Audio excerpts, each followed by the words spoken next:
Hey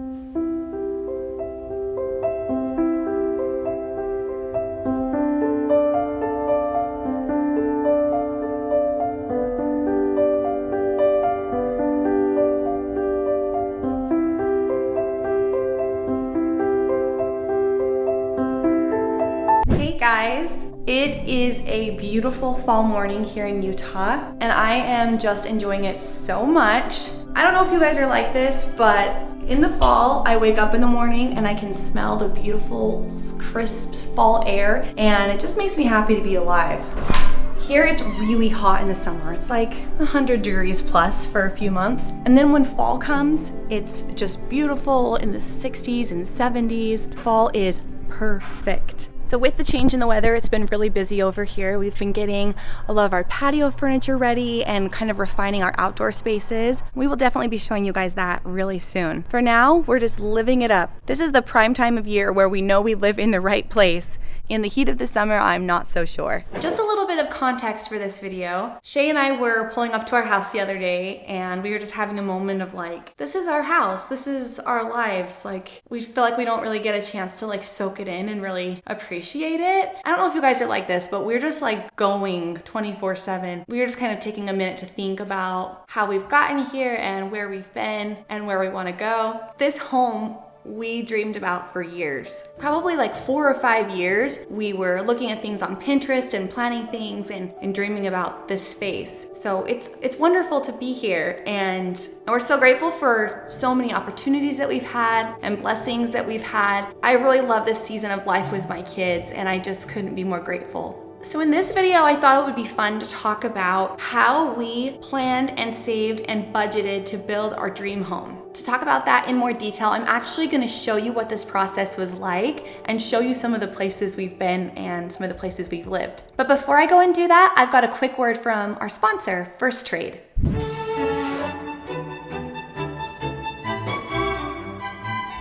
Okay. Not the cleanest kitchen in the world, but it'll do.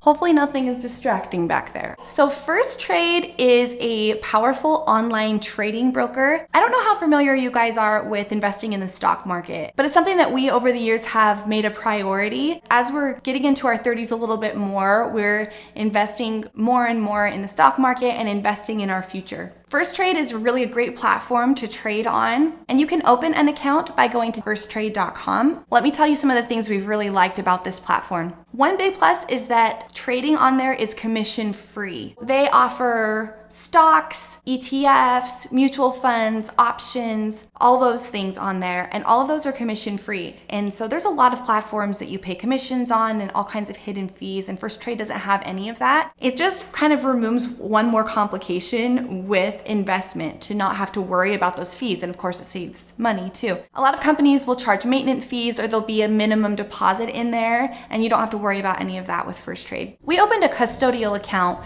which is basically an account for our kids that we supervise and make investment decisions for on their behalf. It really brings me peace of mind because I know there's going to be things in their future that we need to plan ahead for. I would love for them to be able to go to whatever college they want to go to. And I also just want to instill in them the value of planning for the future and being financially responsible. One other fun thing about First Trade is they reward you for referring people. So for every person that you refer to the program, you get a free stock and they get a free stock in their account. As long as the person you refer actually signs up and gets into the platform, you get that free stock. And the platform really is so easy to use. They have a mobile app that's just very convenient and clear. So I would really recommend them. We've had a really good experience with them. So try First Trade today. You can open an account by downloading the First Trade app or by visiting firsttrade.com. So like I was saying before, planning and budgeting for this home has been a process that we've been undergoing for years. And I'm sure that budgeting and planning is going to be something that's obviously going to be part of our life until retirement and beyond. But what I want to talk about more in this video is specifically how we budgeted to save for this home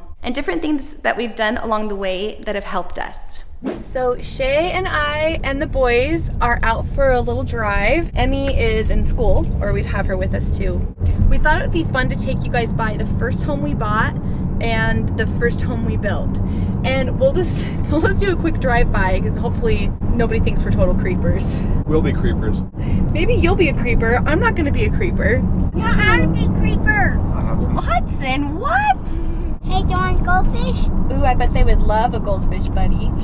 And little Desi boy, you have got your peanut butter and honey all over your face, Desi. I would say ever since we've been married, we've been working towards financial goals. It's always like been on our radar, probably like most married couples.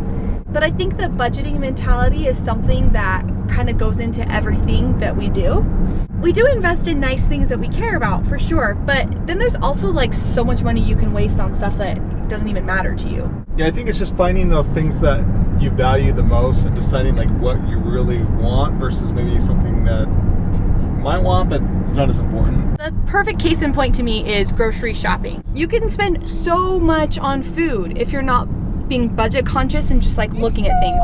I'm one of those people I'm always looking at the price per ounce for different items to decide, is it worth it to not buy the generic brand, or like what's the best choice? I really think stuff like that adds up over the years. You can save a ton of money that way. This is the first home we ever bought back in 2008. 4-bedroom, 2.5 bath, nice yard with beautiful views of the Red Cliffs. This was an awesome first house. I've got some good memories of that house. Emmy was born in that house, right?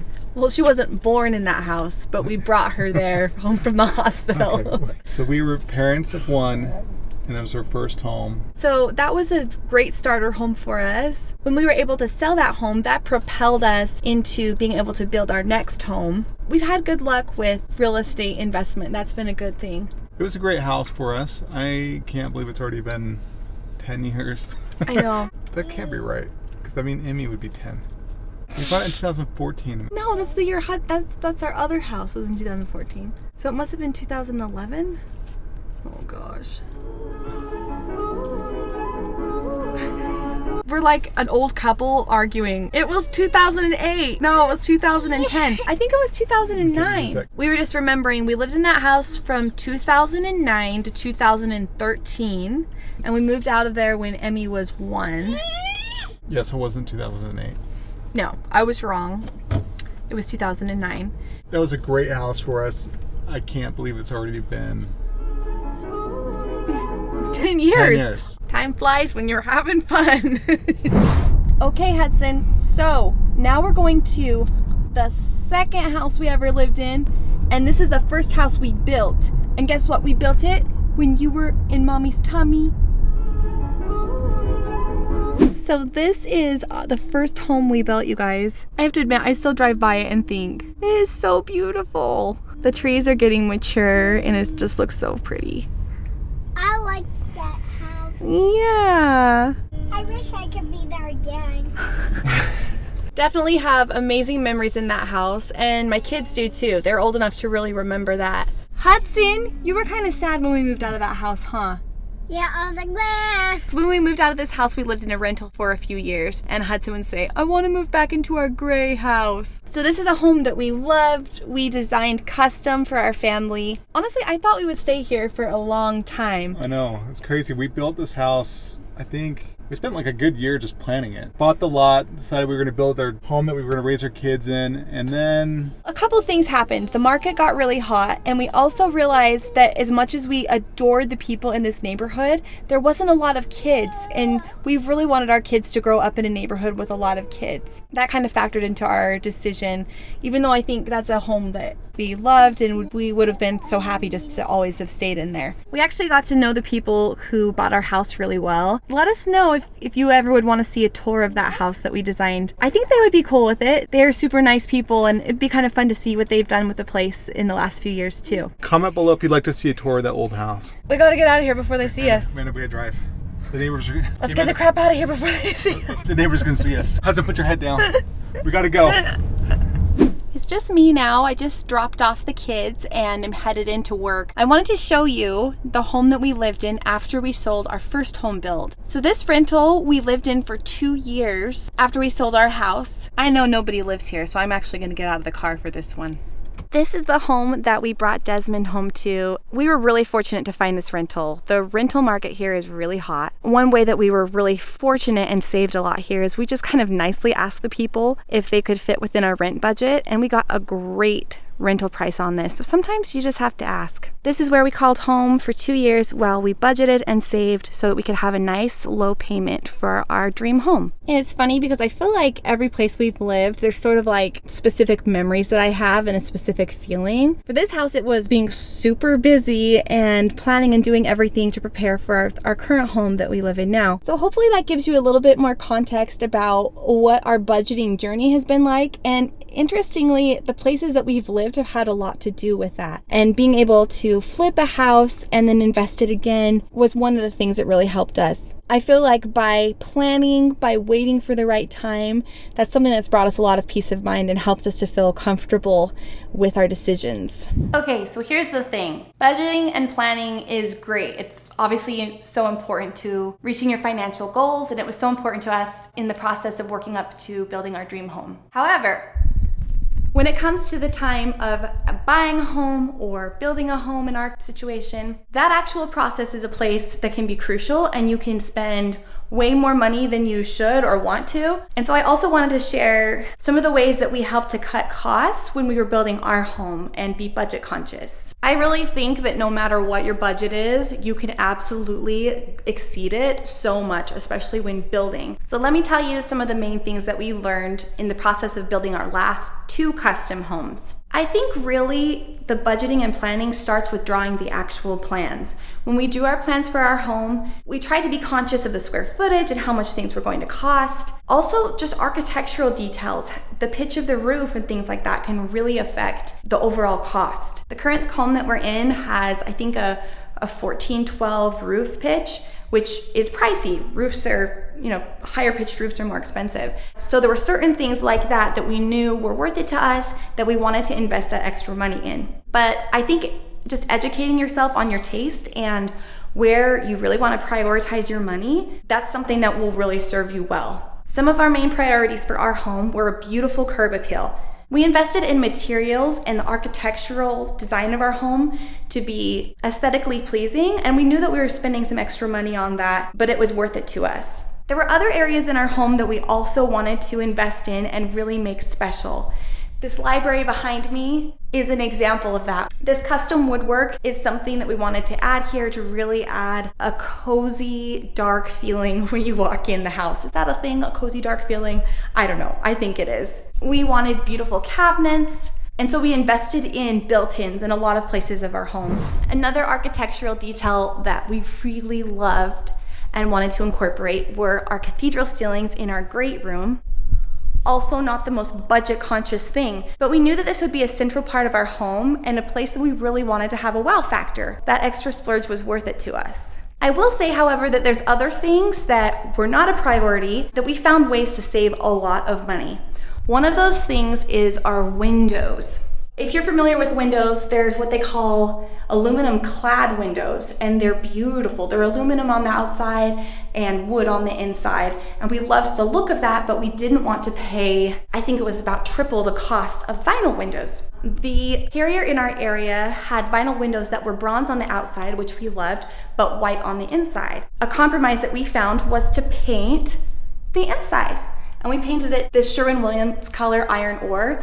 We've been super happy with it. And we saved a ton of money on that. Let me show you guys another place that we saved a ton of money, and that was just in our finishes. Finishes are a thing that you can spend quadruple the amount, and sometimes it's really not worth it. This is our beautiful engineered wood floor.